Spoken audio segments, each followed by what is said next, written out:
We are back at Boston Calling, where the crowd is waiting to see Neutral Milk Hotel perform. Another anticipated event, the third edition of Boston's Art Week, which kicks off 3 weeks from today. Among the activities, yarn bombing. It's a 10-day celebration of arts and culture in the greater Boston area. Art Week is the coolest thing ever.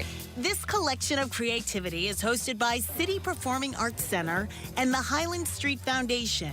Sue Dalling-Sullivan is project manager. It's really meant to put the focus on experiencing art, culture, and creativity, and really to have fun doing it. Participate in more than 70 unique events at costs ranging from free to $50. On September 30th, create a parklet here at 506 Park Drive in Boston. Parklets are innovative public spaces that are created in an effort to make streets more human-centered instead of just centered around cars. This, the first of Boston's 4 parklets, was designed and built by students at Boston Green Academy. Stanley Giddens. It actually came together and it gave us this. And Dwayne Rogers both worked on the project. I feel like you're helping the environment with building parklets. You're keeping cars off the streets. For every parklet that appears, 2 parking spaces disappear. Not exactly a happy outcome for city drivers. But, says Parkulation Project founder Willa Peregrine, Even though it's occupying 2 parking spaces, I think it's symbolic for the community in saying, let's just reconsider what our priorities are. That doesn't mean no cars and no parking. It just means transferring some of our energy towards other forms of transportation. Use Legos and work with the team who built this parklet to create your own model. Explore the same design question that sparked this project. How can we create public spaces that are more engaging for people in this community? I just feel like if everybody's ideas get put in a parklet, everybody would want to come. So, like, I wanted bike racks, and, like, as you can see, we have bike racks over here now, and it's awesome. Chronicle's old friend Sidewalk Sam will host Out My Window, drawings and paintings by the artist. He invites the community to leave their artistic mark with him on October 2nd. Lots of people can join us and draw on the sidewalk.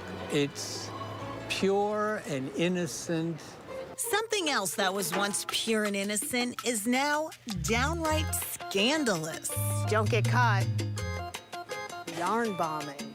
Who knew Grandma's territory had been invaded by artful interlopers? They call themselves yarn bombers.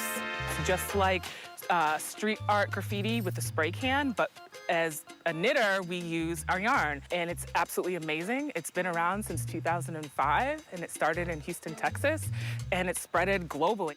Diane Ivy, owner of Lady Di Yarns, is a member of JP Yarn Bombers. She says when it comes to bombing, nothing's off limits. For me, I actually like to yarn bomb actual objects, like benches, bus stops, bicycles.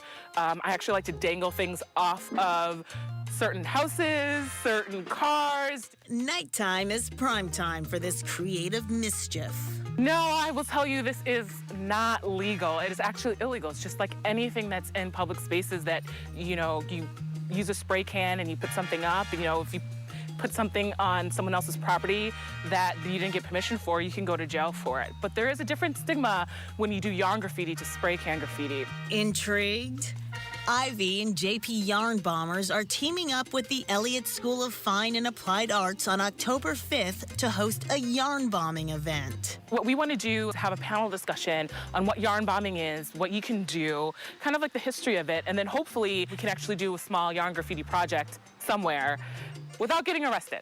I was up for the challenge. Still looking? Are you still looking? I got you back, Can't girl. get arrested. We can't get arrested. Back. Oh, you gotta be kind of quick too, but it's kind of I see a police officer. See a police officer. See a police officer. Coming over to the left. Coming over. And then you just walk and just keep chatting.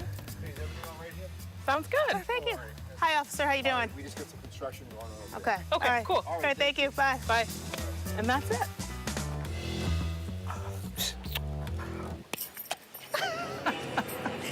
We had a good time. And just so you know, the police officer wasn't questioning us about yarn bombing. He was actually giving us a heads up that some construction was going to be taking place nearby, and he didn't want it to interfere with our audio. Thank you very much.